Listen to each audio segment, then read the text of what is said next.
মুহাম্মাদুর রাসূলুল্লাহ সাল্লাল্লাহু আলাইহি সাল্লামের আর কারো কথা কয় না, আর কারো ইতাআত করা যাবে না।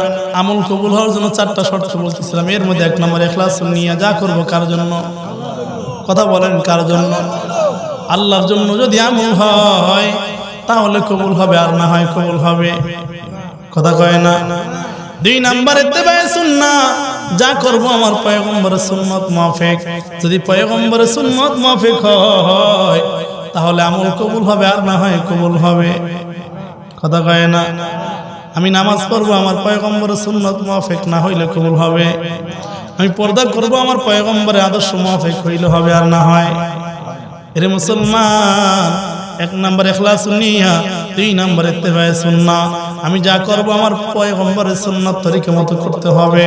তিন নম্বর ইলম, আগে ভালো করে জানতে হবে, এক নম্বর ইলম, দুই নম্বর ইখলাসুন নিয়া, আমি যা করব আমার আল্লাহর জন্য, তিন নম্বর ইত্তেবায়ে সুন্নাহ, যা করব নবী সুন্নাত তরিকা মতো করতে হবে।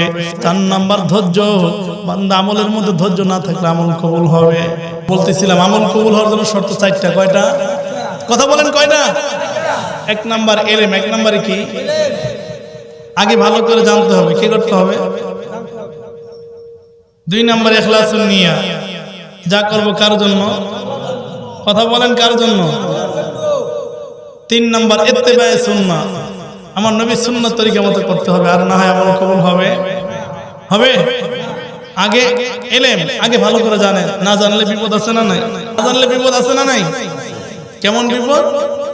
মনে করেন আমি মাঝে মাঝে বলি ঘটনাটা, এক আল্লাহর বান্দা নামাজ পড়াইতেছে, নামাজের মধ্যে পিছনে কিছু বৃদ্ধ বাবা আছে না, কথা কয় না, আছে না নাই। এখন বৃদ্ধ বাবা কি করলো জানেননি, সবার পকেটে তো কম বেশি মোবাইল আছে, আছে না নাই। এর মধ্যে তার ফোন আইছে, মোবাইলটা ফট করে পকেট থেকে বাইর করে, আসসালামু আলাইকুম ওয়া রাহমাতুল্লাহ, আমি নামাজ আছি, পরে ফোন দিব। নামাজ আছে নি, কথা কয় না, নামাজ আছে না, শেষ। একটু পর আবার ফোন দিছে, তারে কইলাম না আমি নামাজ আছি, আবার ফোন দিছে, নামাজ আছে নি না, শেষ। একটু পর আবার ফোন দিছে, আমি যে নামাজ আছি এটা তোমার বিশ্বাস না হয়, শোনো ইমাম সাহেব কিরাত পড়তেছে, মোবাইল ইমামের মুখের করে ধরছে, কি করছে, নামাজ আছে, নিজের দাও শেষ, ইমামের দাও শেষ, মসজিদে যারা আছে সবার দাও। না জানলে বিপদ আছে না নাই, আরো কত বড় বিপদ বলবো নি। এভাবেই বলি মুসলমান, এক আল্লাহর বান্দার 20 বছর পর সন্তান হয়েছে, কয় বছর পর? এবার সন্তান, মায় কয় মাদ্রাসায় পড়ানো, বাবা কয় স্কুলে পড়ানো, কোথায় পেঁচ লাগছে না লাগে নাই?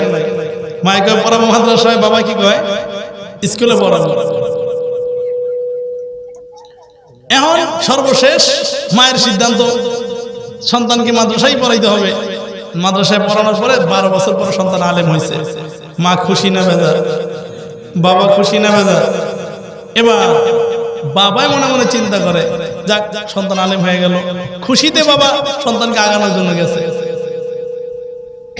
যাওয়ার পরে যখন সন্তান আসছে মুসলমান, এবার ওই সন্তানকে যখন আগানোর জন্য গেছে, বাবা বয়স্ক মানুষ, আগায় বাড়ির কাছে নিয়ে আসছে। আসার পরে বাবাকে বলতেছে, বাবা সন্তানকে বলতেছে যে বাবা আমি তো বয়স্ক মানুষ, আমার প্রস্রাবে চাপ দিচ্ছে, আমি আগে প্রস্রাব করে লই, তুমি দাঁড়াও। বসছে মাশাআল্লাহ পশ্চিম দিকে, কোন দিকে, কথা কয় না, কোন দিকে, পশ্চিম দিকে ফিরা ইস্তেঞ্জা করা যায় না যায়, কথা কয় না। সন্তান কয় হায় হায়, এই কি, আমি সারা জীবন বললাম কেবলার দিকে মুখ করিয়া, কেবলার দিকে পিঠ করিয়া, এটা জায়েজ নাই, আমার আব্বা দিক পশ্চিম দিকে সারতেছে, এটা কেমনে জায়েজ, এটা তো জায়েজ নাই। এবার কয় হায় হায়, আগে তো আমার বাবাকে ফিরে দিতে হবে, বাবা সাবধান, কেবলার দিকে ফিরে প্রস্রাব করা যাবে না। বাবা সাবধান, শুধু শুই না গেছে উঠা, আপনি ঘুরে আরেক দিকে বসে, এবার ঘুরে আরেক দিকে বসতে, বসার পরে সন্তান তাকায় দেখে হায় হায়, এদিক কেবলা দিকে পিঠ করে বসে, এটা তো জায়েজ নাই। কয় বাবা সাবধান, কেবলা দিকে পিঠ করিও বসা যাবে না, আপনি ঘুরে অন্যের দিকে বসে। এবার ঘুরা প্রবল বাতাসের দিকে বসে, কোন দিকে, বাতাসের দিকে ফিরে প্রস্রাব করা যায় না জায়েজ? কয় বাবা সাবধান, প্রবল বাতাসের দিকে ফিরে প্রস্রাব করা যাবে না। এবার বাবার মাথা গেছে পুরা গরমে, 100 তুই একবার কেবলার দিকে পিট করে তুই একবার বাতাসের দিকে শুরু করছো, দাঁড়া তোর আজকে বাইতে নিয়ে নাই। এবার বাইতে গেছে, যাওয়ার পরে সন্তানের স্ত্রী তাকায় দেখে বাবার মেজাজ পুরা গরম, এত গরম হয়েছে তারা আইতেছে, তোর মাথায় বেনে দাঁড়া আইতেছে। আমার একবারের প্রস্রাব 3 বারে করাইছে, তোর 6 বারে করাইবো দাঁড়া আইতেছে। এটা করলো কেন, চেতলো কেন, জানে না এই কথা ঠিক না ব্যাটিক জোরে বলে। এই জন্য আগে ভালো করে জানতে হবে কি করতে হবে বাবা। আমি বলতেছিলাম আমল কবুল হওয়ার জন্য শর্ত হলো 4টা। 1 নম্বর ইলম, আগে ভালো করে জানতে হবে। 2 নম্বর ইখলাসুন নিয়া, আমি যা করব কার জন্য বাবা, কথা বলেন কার জন্য। 3 নম্বর ইত্তেবায়ে সুন্নাহ, আমি যা করব আমার নবী সুন্নাহর তরিকা মতো করতে হবে। যদি নবী সুন্নাহর তরিকা মতো হয় আমল কবুল হবে, আর না হয় কবুল হবে না। 4 নম্বর ধৈর্য। 4 নম্বর কি বাবা, 4 নম্বর ধৈর্য। ধৈর্য ছাড়া আমল কবুল হবে, কথা কয় না, ধৈর্য ছাড়া আমল কবুল হবে, ধৈর্য ছাড়া আমল কবুল হবে না। তো বাবা কিয়ামতের ময়দানে, আমি সর্বশেষ বলতেছিলাম, কিয়ামতের ময়দানে আল্লাহ পাক রব্বুল আলামিন মুহাম্মদুর রাসূলুল্লাহ সাল্লাল্লাহু আলাইহি সাল্লামকে ছাড়া আর কাউকে সুপারিশের অধিকার দিবে, কথা বলেন দিবে। আমি সর্বশেষ একটা কথা বলেই আমার শেষ করে দিব। কিয়ামতের ময়দানে আল্লাহ পাক রব্বুল আলামিন যখন হিসাবের মজলিসটা কায়েম করে দিবেন, 3টা অবস্থা বড় ভয়াবহ। কয়টা? 3টা বড় ভয়াবহ অবস্থা হবে মুসলমান। 1 নাম্বার, আল্লাহ পাক রব্বুল আলামিন যখন আমলনামা হাতে দিবেন, ওই সময় মানুষগুলো পাগলের মতো চিল্লাইতে থাকবে। কিসের মতো, কথা বলেন কিসের মতো? পাগলের মতো চিল্লাইতে থাকবে। আর মানুষ কান্না করে বলবে, দয়ার মালিক, যদি আমলনামা হাতেই না দিতা কতই না ভালো হইতো। আল্লাহ পাক রব্বুল আলামিন যাদের আমলনামা ভালো, তাদের আমলনামা ডান হাতে দিয়া বিনা হিসাবে জান্নাতুল ফেরদাউসের মেহমান বানায় দিবে। চিৎকার মেরে বলেন সুবহানাল্লাহ। যাদের আমলনামা খারাপ, তাদের আমলনামা দিবে বাম হাতে। চিৎকার মেরে বলেন নাউজুবিল্লাহ। এর মুমিন, আমলনামা যদি বাম হাতে হয়, আল্লাহ সোজা হাতে আমলনামা দিবে না। আল্লাহ পাক রব্বুল আলামিন ফেরেশতাদেরকে বলবে, এই বেঈমান রে এত নিয়ামত দিয়েছি, এরপর বান্দা আমার আমল করে নাই, এই বেঈমান রে সোজা হাতে আমলনামা দিবা না, এর হাতটা পিছন দিক দিয়ে ঢুকা দাও। ফেরেশতারা বলবে, ওর হাতটা বুকের মধ্যে দিয়ে ছিদ্র বানাইয়া পিছন দিক দিয়ে টান দিয়া বের কর, পিছন দিক দিয়ে বের করে এরপরে হাতের মধ্যে আমলনামা দাও। এরপর আল্লাহ পাক রব্বুল আলামিন হাতের মধ্যে আমলনামা দিয়া ফেরেশতাদেরকে বলবে, ও ফেরেশতারা হাতের মধ্যে আমলনামা দাও, হাতের মধ্যে আমলনামা দিয়ে দিবে। ফির আল্লাহ বলবেন, ইকরা কিতাবাকা কাফা বিনাফসিকা আল-ইয়াওমা আলাইকা হাসিবা। দেখ কইরা দেখ জীবনের মধ্যে কি অন্যায় করেছো, কোন দিন নামাজ পড়ো নাই, কোন দিন পর্দা করো নাই, কোন দিন যাকাত দাও নাই, কোন দিন হালাল খানা খাও নাই, কোন দিন ভালো আমল করো নাই, সব আমার মধ্যে রেকর্ড হয়ে গেল। এবার বান্দা পাগলের মতো চিল্লায়া বলবে, আল্লাহ হাতটা পিছনে, আমার চেহারাটা সামনে, আমলনামা পড়লো কেমনে? আল্লাহর ফেরেশতাদেরকে বলবে, ও ফেরেশতা, এই বেঈমানের ঘাটটা মুসুদ দিয়া পিছনে ঘুরাইয়া দাও। এবার ফেরেশতারা ঘাটটা মুসুদ দিয়া পিছনে ঘুরাইয়া দিবে।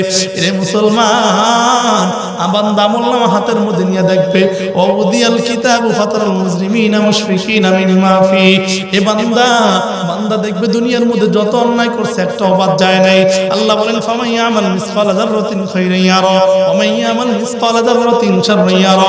বান্দা একটা ভালো আমল করবা, যাররায় যাররায় প্রতিদান দেওয়া হবে, একটা খারাপ আমল করবা, যাররায় যাররায় প্রতিদান দেওয়া হবে। আল্লাহ পাক রব্বুল আলামিন বলেন, দুনিয়ার মধ্যে বান্দা গুনাহ করলে জমিন কিয়ামতের ময়দানে সাক্ষী দিবে। ইয়াউমা ইদিন তুহাদ্দিসু আখবারাহা। যেই জমিনের মধ্যে বান্দা গুনাহ করে, ওই জমিন কিয়ামতের ময়দানে আল্লাহর কাছে সাক্ষী প্রদান করবে।